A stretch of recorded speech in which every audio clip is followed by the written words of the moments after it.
Oh wait. Diary. Hello. This is the report for the New York Marathon 2010 of Sunday. It's just kind of Monday morning, and the weather is absolutely atrocious. And I think that's the first thing to point out, because although on Sunday morning the marathon weather was kind of cold, it was at least dry. And had it been the kind of weather that it is on this Monday morning, which is cold, windy, and peeing down with rain, we would have had a completely different experience. So how was it? Well, to summarise, we both finished the New York Marathon 2010 in good times, in good spirits, and with no obvious injuries. We're a bit stiff now, but nothing to really complain about.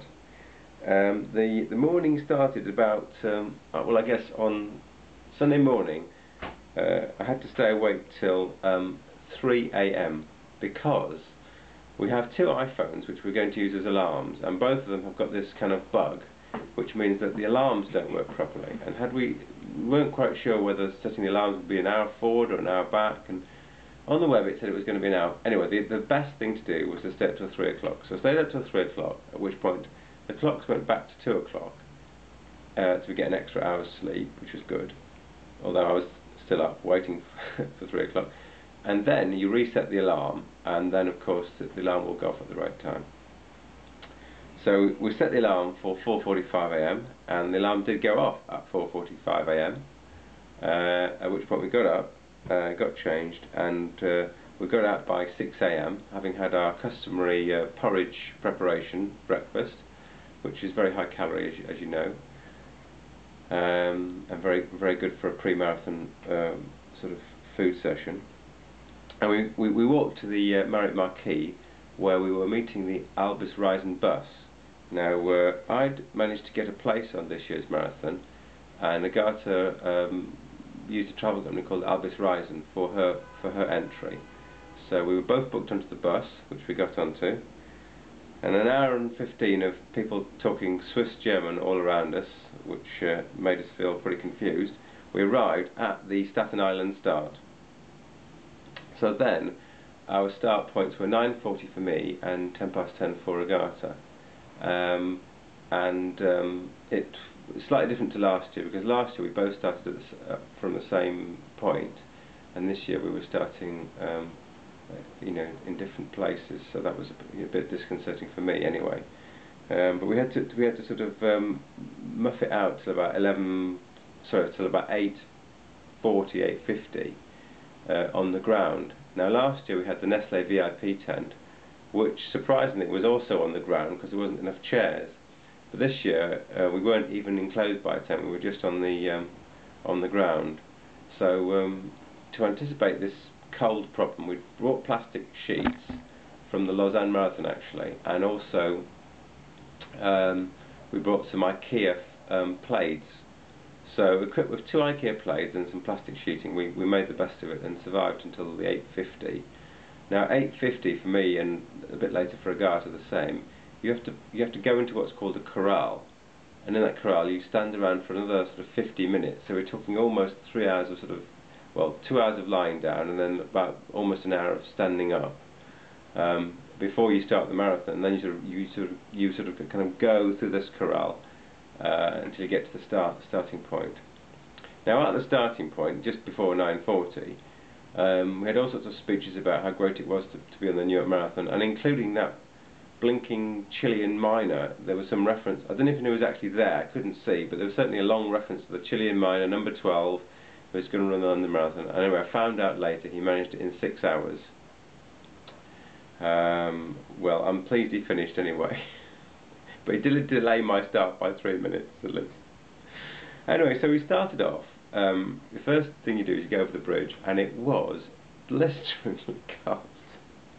And also, it was like millions of people. Now this year I was in the 9:40 start band, which is the first start band, and I thought, oh, it'll be easy this year, because last year it was like shooting fish trying to get past people. I thought this year that we'll be right at the front. And in fact not, because it transpires, and I only found this out after the race, that the charity people, they also get low numbers.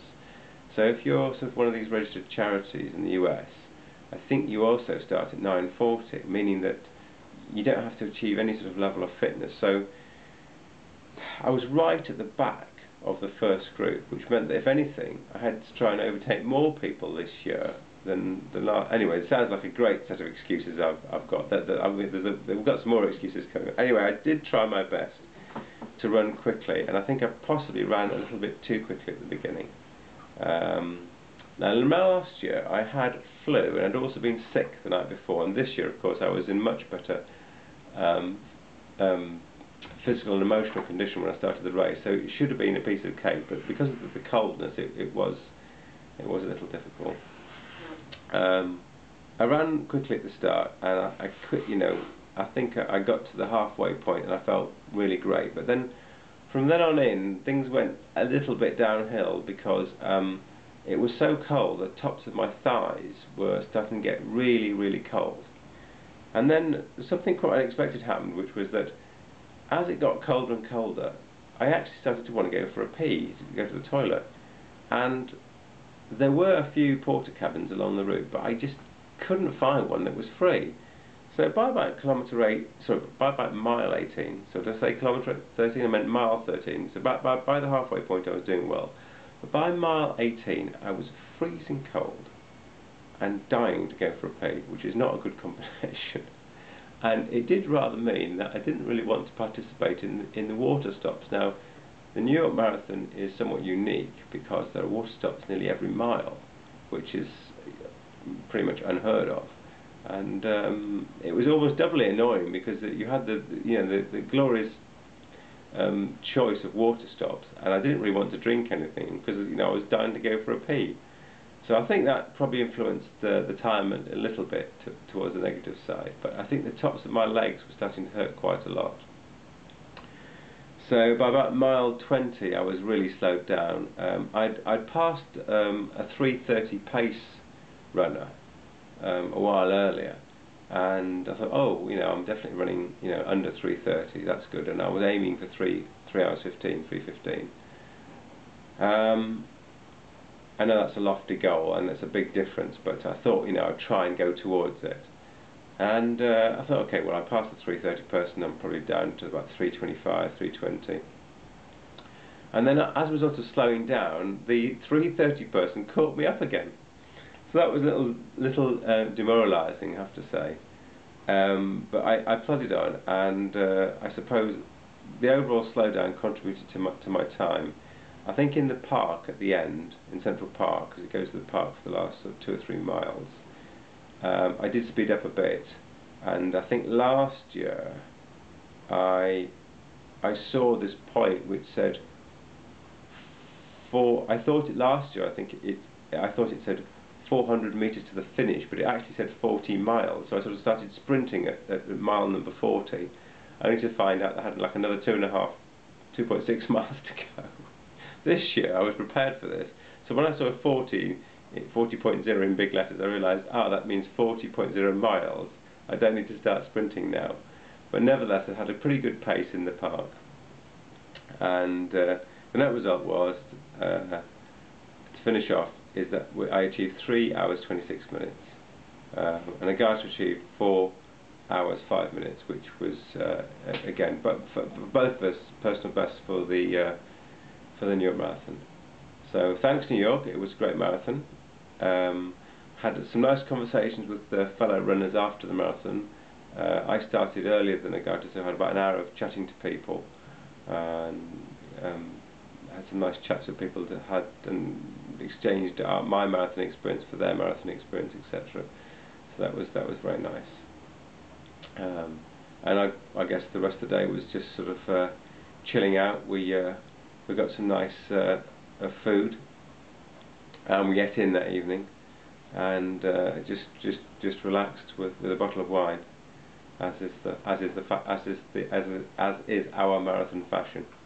So thanks very much New York. It was a great marathon, and knowing about the weather of this Monday, it's turned out to be a very, very, very good weather day, although at the time we thought it was a bit cold.